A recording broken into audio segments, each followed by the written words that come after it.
Vamos agora fazer casos práticos sobre a constituição de sociedades anónimas. E, em primeiro lugar, antes de começar os respectivos casos, quero fazer a distinção daquilo que é a subscrição do capital da realização do capital.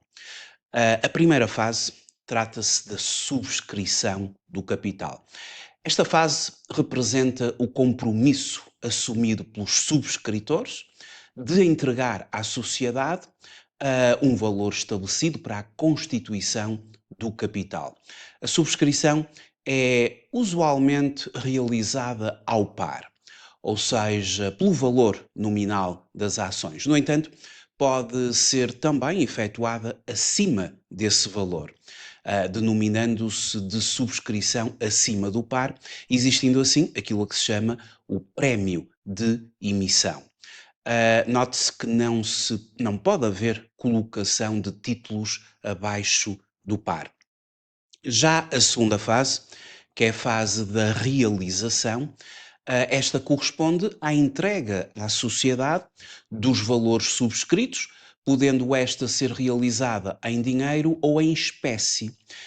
As entradas em espécie têm, isto de acordo com o artigo 28 do Código das Sociedades Comerciais, de ser alvo de um relatório por parte de um revisor oficial de contas, onde conste, entre outros aspectos, a identificação e a valorização dos elementos patrimoniais entregues à sociedade. Ora, o primeiro caso que vamos analisar trata-se da constituição de uma sociedade anónima, é o exercício número 53 do Manual da Formação de Casos Práticos e começamos pelo seguinte. No dia 15 de novembro foi constituída a sociedade anónima denominada por ABC SA, com um capital social de 100 mil euros. Este capital social foi subscrito por 5 investidores e na seguinte proporção: a Amélia, 10%, o Bernardo, 10%, o Carlos, 50%, o Daniel, 25% e a Eduarda, 5%. Obviamente, percentagens dos 100 mil euros. E nessa mesma data, os subscritores Amélia, Bernardo e Eduarda realizaram a totalidade do capital por si subscrito por transferência para a conta aberta junto do Banco X para a sociedade. Já o subscritor Daniel realizou apenas 50% do capital que tinha subscrito. O subscritor Carlos realizou em espécie a sua parte no capital mediante a entrega à sociedade de um conjunto de bens que constam do relatório do revisor oficial de contas, conforme está estabelecido no artigo 28 do Código das Sociedades Comerciais. Esses bens são bens do ativo e também tem aqui um passivo. Uma viatura ligeira de passageiros, 35 mil euros, o justo valor atribuído pelo revisor. A dívida a um fornecedor de 10 mil, aqui trata-se de passivo. E mais um ativo, as mercadorias avaliadas em 25 mil euros. Temos ainda que as despesas de constituição da sociedade ascenderam a 650 euros e os honorários pagos ao tal revisor oficial de contas pelo trabalho de avaliação dos bens foram de 1.250 euros e estes últimos pagos no dia 30 de novembro. Vamos então começar aqui pela chamada fase da subscrição. Portanto, o compromisso assumido pelos subscritores de entregar à sociedade um valor estabelecido para a constituição do capital. Tudo começa por debitar as contas 26.1, Código de Contas. A conta 26 é conta de acionistas. Estamos aqui perante uma sociedade anónima, tratamos de acionistas, sócios para sociedades por cotas. E, portanto, a conta 26.1, acionistas com subscrição, vai representar para a nossa empresa um ativo. portanto, o direito de vir a receber, pela via da realização, próxima fase, os seguintes valores de cada um dos acionistas. Esta conta foi subdividida em subcontas, 5 subcontas, cada uma delas representando cada um dos acionistas. A conta 26101 para a Amélia, acionista com subscrição Amélia. Depois o 2 para o Bernardo, o 3 para o Carlos, 4 para o Daniel e 5 para a Eduarda. E os respectivos valores. Imagine-se que foram subscritas 100 mil ações, de valor nominal 1 euro cada, e portanto a Amélia subscreve 10 mil euros, seriam 10 mil ações a 1 euro cada, o Bernardo 10 mil, o Carlos 50 mil, o Daniel 25 mil e a Eduarda 5 mil. Portanto, em conformidade com o enunciado, está feita assim o registro deste ativo, este direito que a sociedade tem de vir a receber, pela via da realização, estes valores dos acionistas, dos 5 acionistas. A contrapartida é um crédito, os valores do ativo foram debitados, agora os valores do capital, vamos estabelecer aqui valores a crédito. Sabemos que as contas de capital creditam-se quando existem aumentos e, portanto, aqui vamos utilizar a classe 5, nomeadamente o capital subscrito, a conta 51, e aqui também subdividimos a conta 51 em função de cada um dos subscritores, que são os acionistas da sociedade anónima. E, portanto, fizemos o crédito de cada uma das contas, a Amélia, o Bernardo, o Carlos, o Daniel, a Eduarda, sempre capital subscrito, 10 mil, 10 mil, 50 mil, 25 mil e 5 mil, respectivamente, para cada um. Esta é a fase da subscrição. Agora vamos à fase da realização. Ora, de acordo com o enunciado, a realização é feita em relação à Amélia, ao Bernardo, ao Daniel e à Eduarda, em dinheiro. Sendo que, segundo o enunciado, o Daniel apenas realiza metade do respectivo valor. Ou seja, vai haver aqui um diferimento da participação do Daniel.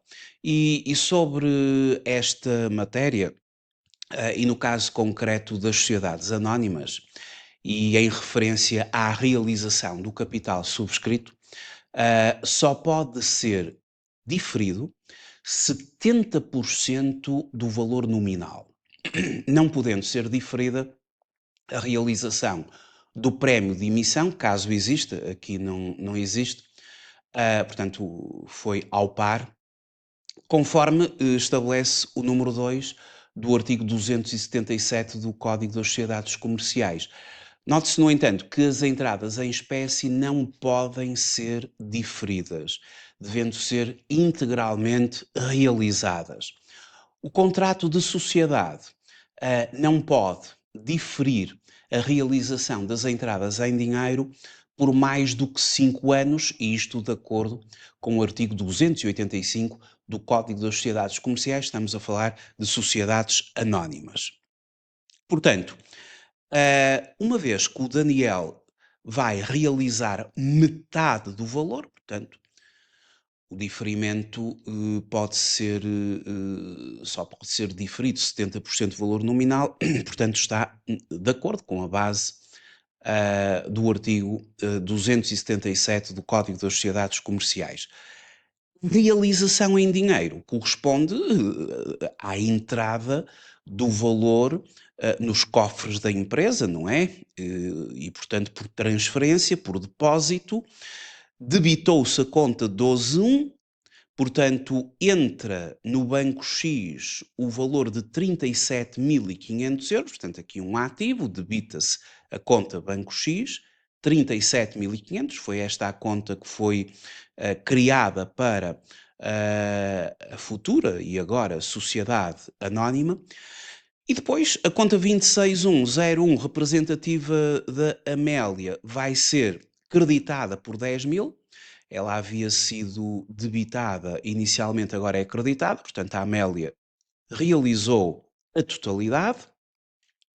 O Bernardo também realiza a totalidade do capital anteriormente subscrito, 10.000, e credita-se a conta 26102. Quanto ao Daniel, ele realiza apenas 50%, 12.500 euros, uma vez que a sua subscrição era de 25.000, portanto ele realiza metade, 12.500 euros, e a Eduarda realiza os 5.000 que havia inicialmente subscrito. E, portanto, o valor que havia sido debitado na conta 26105 anteriormente, agora é creditado. Portanto, o Daniel ainda fica em dívida para com a empresa em 12.500 euros. Portanto, segue-se de seguida a realização do capital subscrito pelo Carlos. A questão é que o Carlos subscreve o capital, mas em espécie. E já vimos que na realização em espécie poderá ocorrer efetivamente desde que haja uma avaliação, uma identificação e uma avaliação de cada um dos bens patrimoniais. Temos aqui ativos e passivos por um revisor oficial de contas e estas entradas em espécie não podem ser diferidas. Logo, em relação ao caso do Carlos, com uma realização em espécie, debitamos a conta 32 mercadorias pela entrada de 25.000 euros de mercadorias na sociedade, ativo. Debitamos a conta 434 pela entrada de um equipamento de transporte, uma viatura ligeira de passageiros, avaliada pelo revisor oficial de contas por 35.000 euros, ativo. Entretanto, há também a entrada, mas através de um passivo, de uma dívida, respeitante ao fornecedor Y. Se é dívida, é passivo e credita-se a conta de fornecedores. E, no fundo, com dois valores de ativo representativos de 60.000 euros e um valor de passivo representativo de 10.000 euros, temos aqui uma diferença entre ativo e passivo de 50.000 e corresponde efetivamente à realização do acionista Carlos, 50.000, porque havíamos subscrito, no caso anteriormente do Carlos, na conta 26103, 50.000 e, portanto, agora a realização está feita. Finalmente, vamos ter o reconhecimento das despesas de constituição da sociedade. Aqui é importante que, segundo o parágrafo 66 da norma contabilística e de relato financeiro número 6, os dispêndios ocorridos com a constituição da sociedade, nomeadamente dispêndios com a escritura pública, atos notariais e processuais, deverão ser reconhecidos como gastos do período, uma vez que não preenchem, como prevê o tal parágrafo 66 da norma contabilística e de relato financeiro número 6, os requisitos para a sua qualificação como um ativo intangível. E, portanto, nesse âmbito, usamos a conta 6265, fornecimentos e serviços contencioso e notariado, debitamos por 650 e creditamos a conta 121 por 650. Já o pagamento de honorários ao ROC, honorários debitamos por 1.250 e creditamos depósitos à ordem pelos mesmos 1.250. Bom, mais algumas situações e para concluir este primeiro caso, que é importante saber sobre a constituição das sociedades anónimas. No final do caso, temos 8 notas. Eu já falei sobre a generalidade destas matérias. Quero ainda referir que nas sociedades anónimas o montante mínimo do capital social é de 50.000 euros. O capital é representado por ações, já sabemos, as ações podem ser com valor nominal ou sem valor nominal, não podem coexistir ambas na mesma sociedade. O valor nominal mínimo de cada ação, ou na sua falta, o valor de emissão é de 1 cêntimo, isto estabelece o 276 do Código das Sociedades Comerciais, e também é importante referir que o número mínimo de acionistas é de 5, foi precisamente o caso aqui exemplificado. No entanto, as sociedades anónimas podem constituir-se apenas com 2 acionistas se o Estado detiver a maioria do capital diretamente ou por intermédio de empresas públicas ou de outras entidades equiparadas nos termos do artigo 273 do Código das Sociedades Comerciais. Seguidamente, iremos ver um caso prático de constituição de uma sociedade anónima, mas trabalhando o prémio de emissão. Ou seja, a subscrição vai ser acima do par. Muito obrigado por ter visualizado este vídeo e até ao próximo.